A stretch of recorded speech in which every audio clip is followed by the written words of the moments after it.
दो तीन संख्याएं होती हैं, जोड़ घटाना गुणाकार, यही चार होते हैं, ठीक है।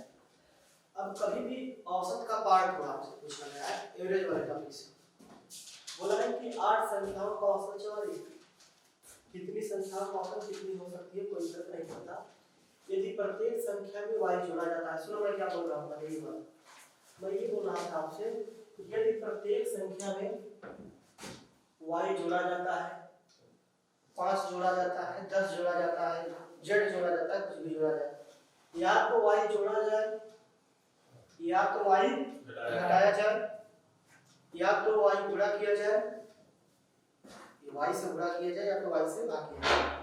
y के जगह पे कुछ भी हो सकता है, कुछ नंबर भी हो सकते हैं, ये चारे टर्म होंगे। अब मेरी बात को अगर आप लोग ध्यान से समझे तो ये जो कैलकुलेशन आप किए होंगे ना उससे बच जाएंगे। मैं आपसे ये बोल रहा था जैसे 2 4 6 8 10, इसका औसत कितना होगा ये बताओ। सेंटर वाला देख लो, ये औसत हो जाएगा, क्यों सोच रहे इतना ज्यादा। देखो औसत निकालने का तरीका, अगर सीरीज एक ही प्रकार से चल रही, देखिए तो लगाए पहले सम संख्याओं की सीरीज चल रही है 2004, तो बीच वाला क्या औसत, या पहला और लास्ट जोड़ के 2 से भाग दे दो, 10 12/6, या फिर आप पूरा जोड़ो पूरे से भाग दो, जैसे सोच सकते हो सोचने वाली की बात है। तो आपने बोला सर कि औसत के बारे में आप बात कीजिए, तो औसत कितना चल जाएगा। अब मैं बोल रहा हूँ कि इसी क्वेश्चन के हिसाब से यदि प्रत्येक संख्या में जो y जोड़ा है, मैं आपसे बोलने जा रहा हूँ कि प्रत्येक संख्या में 2 जोड़ दीजिए, तो यहाँ भी हम 2 जोड़ेंगे, यहाँ भी 2 जोड़ेंगे, यहाँ भी 2 जोड़ेंगे, यहाँ भी 2 जोड़ेंगे, यहाँ भी 2 जोड़ेंगे, ओवरऑल जो सब संख्याएं थी कितना हो जाएगा 4 6 8 10 12, औसत क्या हो जाएगा, औसत 8 हो जाएगा। आप जरा ये बताओ, मैं आपको ये बताना चाहता था कि जब हमने सभी संख्याओं में 2 ऐड कर दिया तो औसत में ऑटोमेटिक कितना ऐड हो गया, 2 ऐड हो गया। मतलब औसत में डायरेक्ट अगर जो संख्या हम सभी संख्याओं में ऐड करेंगे या फिर जो संख्या सभी संख्याओं में घटाएंगे, औसत पे उतना ही प्रभाव पड़ेगा, समझ रहे हैं बात को। तो जब इसमें y जोड़ा गया है तो औसत कितना बन गया, 47, कितना बढ़ गया औसत, 3 कितना जोड़ा गया होगा, 3 आ रहा है समझ में।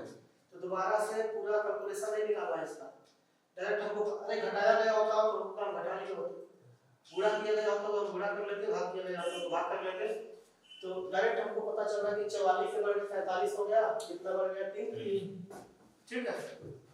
तो दोबारा के लिए बच जाएगा हम कर लेते, आगे बढ़ा जाए।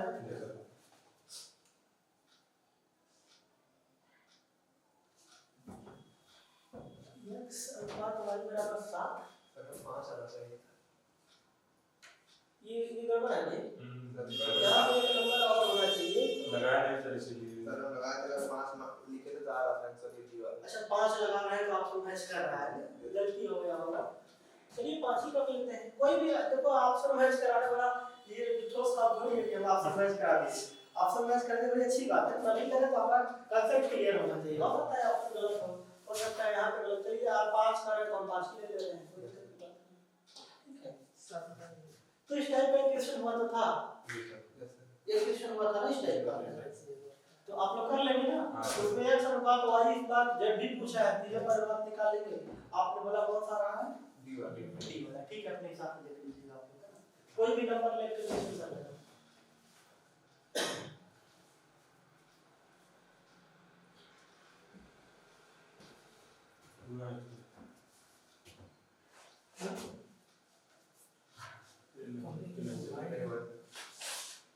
ये कुछ पुराना क्वेश्चन नहीं लगा है सर, लेकिन आज से जो लगा है मुझको नहीं आ रहा, हां वो उस दिन बताए थे सर, लेकिन दिमाग में नहीं आ रहा, लगा रहे थे कहीं आपका, तो आप लोगों ने लिखा था ना सॉल्यूशन इसका, तो कहां इशू आ रहा है भाई इसमें।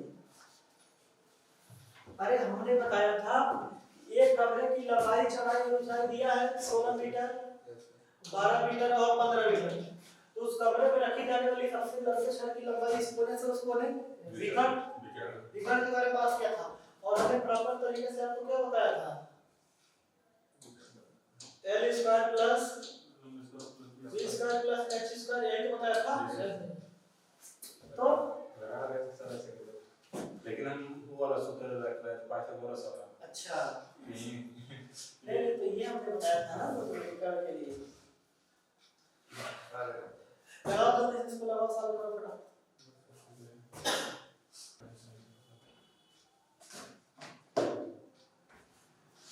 एक कार 48 किलोमीटर प्रति घंटा की गति से एक निश्चित दूरी को 14 घंटे में तय करती है। वो 48 किलोमीटर प्रति घंटा की गति से सवाल दूरी तय करने में कितना समय लेगी? आपका दिया है नहीं है सर? 8 है ना पीछे नहीं है। हम आपसे ये जानना चाहते थे कि एक 48 किलोमीटर की घंटा की गति से एक निश्चित दूरी को ये कार से तय कर रहा है, 48 किलोमीटर प्रति घंटा की स्पीड से कार चल रही है और एक निश्चित दूरी को 14 घंटे में तय करती है। तो निश्चित दूरी बता पाएंगे आप कौन सी दूरी है, कितना किलोमीटर गया होगा? 48। भाई सिंपल सी बात है कि 48 गुणे 14, 48 किलोमीटर प्रति घंटे की स्पीड से आपकी कार जा रही है, आप 14 घंटे में पहुंच रहे हैं। तो भाई 48 गुणे 14 कर दीजिए तो कितना दूर गए हो आपको पता चल जाएगा। ठीक है, तो यहाँ से मैं आपसे ये बोल रहा था कि कुल दूरी अगर हम आपको निकालना चाहें तो 48 गुणे 14 कुल दूरी, लेकिन इसी दूरी को किससे चलने की बात करना है तो 84 से भाग कर दीजिए तो डायरेक्ट निकल जाएगा। बहुत ज्यादा सोचना नहीं था इसमें। 14 से कितनी बार ये कटेगा? 6 बार ना, और 6 से कितनी बार? 8 बार, और वही 8 घंटे हो जाएंगे इसमें। नहीं है क्या समझ? नहीं है, बहुत टेक्निकल बात मैं नहीं कर रहा इसमें, मैं बहुत साधारण बात बोल रहा हूँ कि आप एक कार लेके जा रहे हैं, आपकी कार की स्पीड 48 किलोमीटर प्रति घंटा है, आप 14 घंटे चलाएंगे कार 48 किलोमीटर प्रति घंटा की स्पीड से, तो कितना दूर जाएंगे? अगर ये पूछा जाए तो आप कहोगे सर 48 में 14 का गुणा कर दीजिए तो कुल दूरी निकल के आएगी 48 14 ये है तो 14 ना, तो कुल दूरी निकल जाएगी।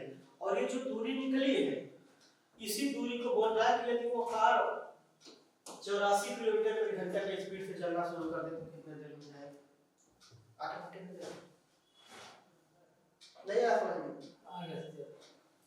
रमेश 75 वस्तुएं 10,800 रुपए की खरीदता है तथा उसको 5 वस्तुओं के विक्रय मूल्य के बराबर हानि पर बेचता है, एक वस्तु का विक्रय मूल्य क्या होगा? प्रॉफिट लॉस के कांसेप्ट के बारे में बात करें तो देखिए कंडीशन क्या क्या बनती है प्रॉफिट लॉस के, थोड़ा समझ लेंगे इसे क्योंकि एक क्वेश्चन ऐसे तरीके से दिखेगा प्रॉफिट लॉस। मैं आपसे बोल रहा था कि हो सकता है सीपी क्या हो, बड़ा हो किससे? एसपी से। आप उसको ये बताइए सीपी बड़ा हो गया, क्रय मूल्य बड़ा है, या फिर मैं इसको अभी बात लिख दे रहा हूँ, इसको छोटा कर देता हूँ। सीपी छोटा हो जाए एसपी से, आगे बात समझ में, बड़ा कौन है यहाँ पे? एसपी। अगर एसपी बड़ा है सीपी छोटा है तो यहाँ पे क्या होगा? हो सकता है कि सीपी बड़ा हो एसपी से, हो सकता है ना, लाभ हो सकता है, और हो सकता है कि जो सीपी हो ये बराबर हो किसके? एसपी के। देखो जब सीपी बड़ा होगा, सॉरी सीपी छोटा होगा एसपी बड़ा होगा, कम में खरीद के ज्यादा में बेच देंगे आप, कम में खरीद के ज्यादा में बेच देंगे तो क्या होगा? प्रॉफिट हो जाएगा।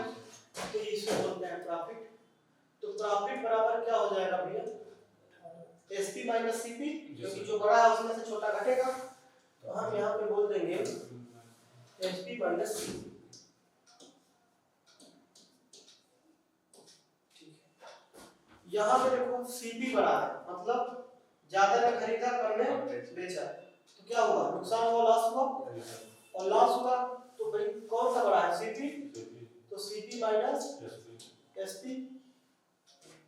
अब यहाँ पे सीपी और एसपी बराबर है तो न लाभ न हानि, तो टॉपिक का नाम प्रॉफिट लॉस, तो नो लॉस नो प्रॉफिट की बात हम क्यों करें, है ना, मेन मुद्दा तो वही चीज में आती है, एक तो प्रॉफिट का, एक दूसरा लॉस का। तो कहने का मतलब ये हो गया, जो किताब में आप पढ़ते हैं कि प्रॉफिट बराबर एसपी माइनस सीपी, लॉस बराबर सीपी माइनस एसपी। अच्छा, प्रॉफिट और लॉस हमेशा, अगर इसमें पूछूं परसेंट प्रॉफिट की बात, परसेंटेज प्रॉफिट की बात किया जाए, आपका answer SP minus CP divide by into 100, क्या डिवाइड बाय, प्रॉफिट और लॉस हमेशा किस पे होता है, सीपी पे होता है। तो ये फार्मूला आपने पढ़ा है ना, इसी को तो रटते आए अभी तक। परसेंटेज लॉस के बारे में अगर हम आपसे बात करें तो CP minus SP into 100 divide by CP, क्योंकि प्रॉफिट और लॉस हमेशा ही सीपी पे होता है, ठीक है। तो यही दोनों फार्मूले आप लोग पढ़ते आए हैं। कभी कभी आप लोगों ने इसके जगह पे क्या पढ़ा, मैं आपसे बता दे रहा हूं, कभी कभी आपने इसके जगह पे किताबों में ये देखा कि सर परसेंट प्रॉफिट बराबर पी अपॉन सीपी इनटू 100। अरे भाई, पी के जगह पे यही चीज जो यहाँ पे लिखा था, इसके जगह पे पी लिख दिया जाता है। और कभी कभी इसके जगह पे आप लोग क्या देखते हैं कि परसेंटेज लॉस बराबर, इसके जगह पे क्या लिख देता है, बस लॉस अपॉन सीपी इनटू 100। ये चीज पढ़ते आए हो ना, ये किताबी ज्ञान हो गया, है ना। किताबों में अक्सर हम लोग इसको देखते हैं, लेकिन ये सब लगता नहीं यार, लगाने बैठ जाओ तो मामला खराब हो जाएगा, ठीक है। तो ये तो बेसिक कांसेप्ट था कि चलो भाई हमको पता है ये सारी चीजें, लेकिन ये बात कभी ना कभी इस टाइप के फार्मूले में लगते हैं इस वाले क्वेश्चन में, नहीं तो कॉम्प्लिकेटेड बनता है। हालांकि मैं तरीका बताऊंगा कि इससे परे भी इसको किया जा सकता है। फिलहाल इस क्वेश्चन के बारे में अगर हम आपसे बात करें तो आपको क्वेश्चन में पकड़ना होता है कि हानि हो रहा है कि लाभ हो रहा है। तो रमेश 75 वस्तुएं इतने रुपए में खरीदा तथा उसको 5 वस्तुओं को विक्रय मूल्य के बराबर क्या हुआ, हानि हो गया। जब हानि हो गया तो ये फार्मूला उठा लेना है। ये क्या है भैया, लॉस बराबर सीपी माइनस एसपी। मैं सारी चीज को मिला दूं ना इसको।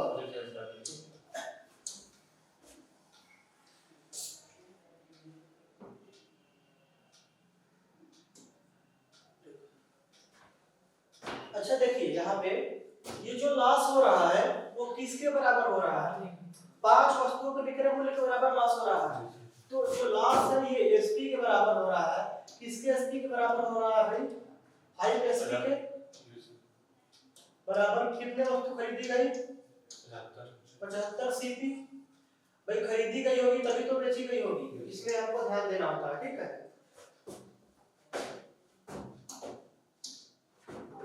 किसी वस्तु को तभी आप बेचेंगे जब उसको आप खरीदे रहेंगे, तो 75 वस्तु को बेचेंगे तभी तो घाटा आएगा आपको।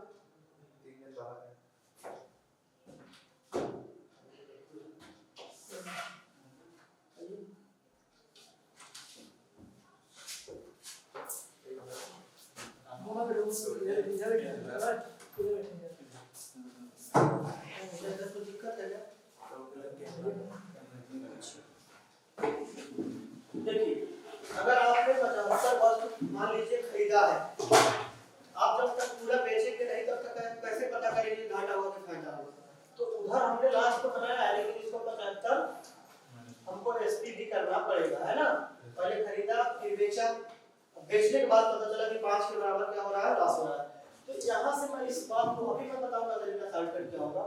इसको मैं उधर लेके जाऊंगा, देखो ये क्या है, ये एसपी है, इधर भी एसपी है, ये माइनस एसपी उधर जाएगा तो प्लस। तो उधर जाने के बाद ये कितना हो जाएगा, 80 एसपी, ये बराबर कितना हो जाएगा, 75 सीपी। तो यहाँ से मैं आपसे ये बात बोल सकता था। अच्छा ये देखो, ये 75 सीपी है यहाँ पे, और 75 सीपी का जो रेट था कितना था, 10,800, ये बराबर 80 सीपी। तो यहाँ से सॉरी 80 एसपी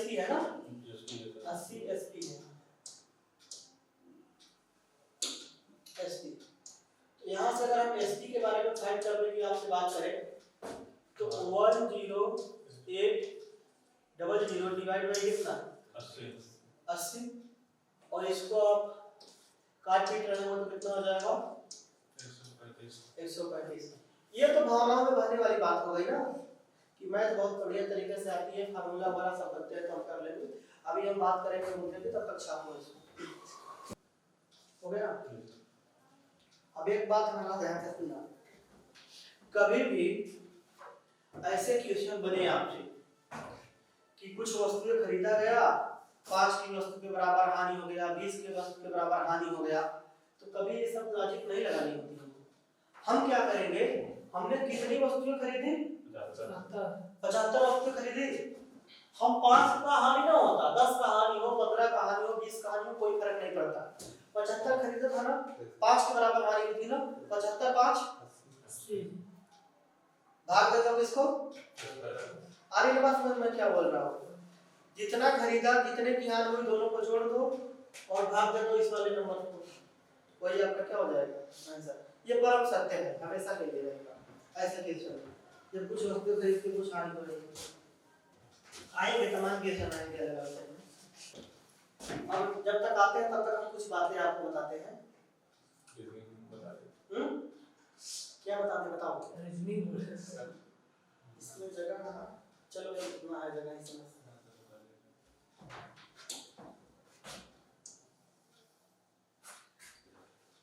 हमें क्वेश्चन लिखने जा रहे हैं, अब ध्यान से बताना आप लोग, है ना। क्वेश्चन ये है कि 1/0.2 plus 1/0.02 plus 1/0.002 and so on 8 तक कितना हो 8 टर्म के बारे में आपसे बात किया है, बता पाओगे। ऑप्शन ऑप्शन में क्या होता है, बड़े बड़े ऑप्शन हो जाएंगे, ठीक है। ऑप्शन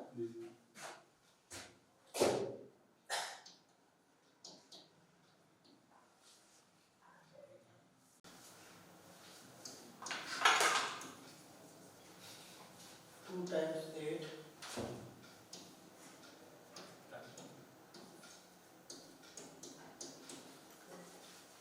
8 times 2 8 times 5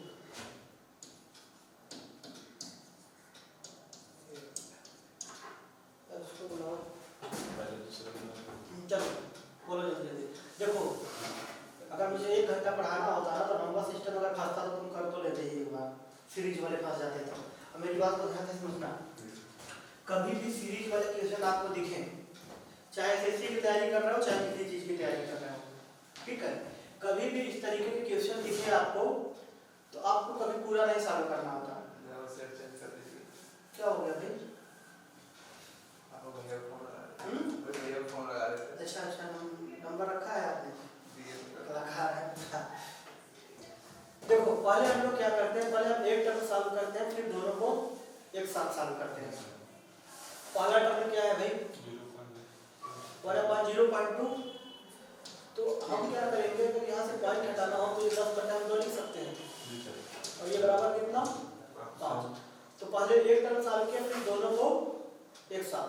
जब हम लोग दोनों को एक साथ सॉल्व करेंगे तो 1/0.2 प्लस 1/0.02 भाई इसका मतलब 10/2 पॉइंट हटा के, और इसका मतलब 100/2, इसका मतलब कितना 5, इसका मतलब 50 और 5 55। तो आपने नोटिस किया कि जब हमने एक टर्म सॉल्व किया तो एक बार 5 आया, जब हमने 2 बार सॉल्व किया 2 बार 5 आया। सॉल्व कितनी बार करना था 8 बार, तो 8 बार 5 आएगा 8 टाइम्स 5, ठीक है। क्या करना है? कुछ नहीं बोला यार। बस आज ही खत्म हो जाएगा, परेशान होते ही। एक गेंद को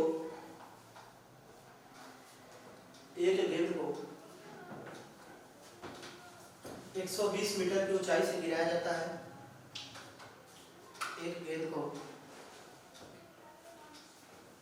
120 मीटर की ऊंचाई से गिराया जाता है तो वह अपनी ऊंचाई का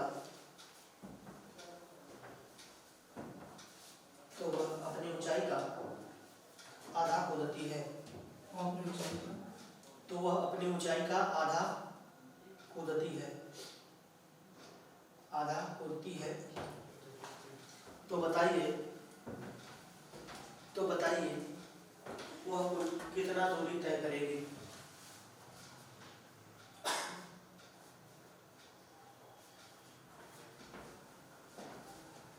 नंबर सिस्टम का एक पार्ट होता है ना। अब मेरी बात को ध्यान से समझिएगा, मैं क्वेश्चन में क्या बोल रहा हूँ। अब ध्यान से सुनो, कभी भी फंसेगा तो बोनस के नंबर हो जाएंगे आपके, फंसेंगे। एक बॉल है मान लीजिए ना, बोला रहा है कि इसको ऊपर से गिराया जा रहा है। अच्छा, कितने हाइट से गिराया जा रहा है भाई? 120 मीटर की हाइट से गिराया जा रहा है। तो ऊपर से ही गिराया गया। अब देखो बोल रहा है कि गिरने के बाद वह आधा बाउंस करता है, आधा कूदता है। अच्छा, फिजिक्स तो ये बोलता है कि कोई चीज अगर उसने डायरेक्ट सीधा गिर जाए ऊपर से तो वही जंप करते करते वहीं पे स्थिर जाकर रुक जाएगा, वो कहीं जाएगा ही नहीं। तो यहाँ पे बोला कि बाल कितना दूरी तय करेगी, तो उस दूरी की बात नहीं कर रहा है, ये उस दूरी की बात कर रहा है कि ऊपर आने और जाने में कितना दूरी तय कर जाएगी, इसकी बारे में बात कर रहा है। ठीक है, तो एक बार को 120 मीटर की ऊंचाई से गिराया गया। अब ये बार गिरी तो फिर आधा जाएगी, फिर आधा होती चली जाएगी, और इसी प्रकार से ये बार एक समय आएगा रुक जाएगी, हमें नहीं पता। तो सबसे पहले ये आधा बाउंस करेगी। तो जब आधा बाउंस कर रही है तो मेरी बात को ध्यान से समझने का प्रयास करिए। जब ये आधा बाउंस कर रही है तो सबसे पहले 120 मीटर की ऊंचाई से गिरी, तो गिरने के बाद कितनी गई होगी ऊपर? 60। तो 60 नीचे भी आई होगी, फिर कितना? 30, 15, और इसी प्रकार से जब तक की बात रुक न गई हमको नहीं पता। अगर हम इसके बेसिक अप्रोच के बारे में बात करें तो आप पहले मैं बेसिक बताता हूँ, फिर हाइट पर बताते हैं इसको। हाइट कितना? 120 मीटर। अब 120 मीटर वाली दूरी कितनी बार तय करी है? अरे 120 मीटर ऊपर से गिराया गया, एक ही बार तो चली गई 120। इसके बाद गिरने के बाद 60 ऊपर गई तो 60 नीचे भी आई, 2 बार 60, 30 ऊपर गई 30 नीचे भी आई, 2 बार 30। मतलब इसके बाद सारी दूरी कितनी बार चली गई? 2 बार। लेकिन 120 मीटर वाली दूरी कितनी बार? एक बार। तो मैं यहाँ से लिख रहा हूँ कि 120 मीटर प्लस ये ट्वाइस आप कर दो, क्या ऐसे 60 plus 30 plus 15 and so on. मैं ट्वाइस ऑफ कर दिया। ऐसा ट्वाइस ऑफ क्यों लगाया? 2 से गुणा करोगे तो 60, 2 बार 30, 2 बार 15, 2 बार हर एक चीज है ना। 120 को हमने अलग कर दिया क्योंकि एक ही बार चला है।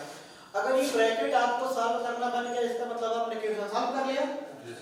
तो इसका यही तो है जीपी, इसी के बारे में बात कर रहे थे। S इनफाइनाइट बराबर A/1 माइनस R, यही तो फार्मूला होता है। अब ये फार्मूला वगैरह से बचोगे, परेशान मत हो, है ना। अभी तो बस ऐसे ही बता रहे हैं आपको डिटेल, ठीक है। अच्छा, ए का मतलब क्या होता है? प्रथम पद।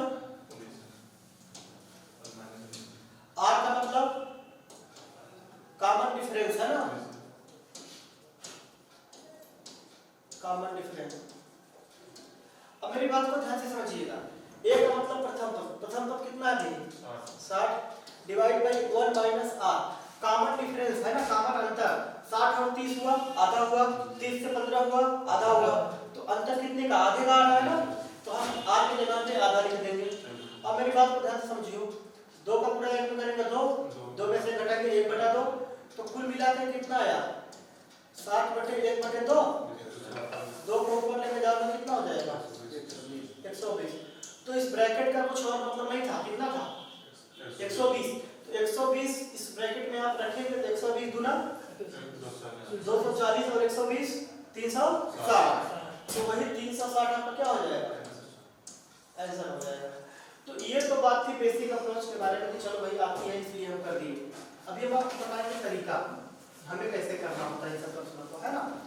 दो प्रकार के प्रश्न होते हैं, दोनों प्रकार के प्रश्नों को हम एक में समराइज कर दे रहे हैं।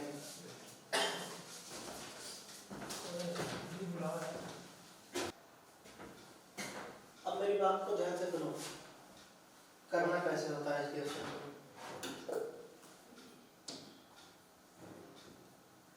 बताओ। देखिए 120 मीटर की ऊंचाई से गेंद को गिराया गया था। जितने मीटर की ऊंचाई से गिराया जाए कोई फर्क नहीं पड़ता। गिरने के बाद बोलेगा 2/3 बाउंस करती है, बोलेगा आधा कूदती है, जो भी रहे। 2/3 अगर हिंदी में लिखा रहेगा 2/3 का मतलब कितना 2/3।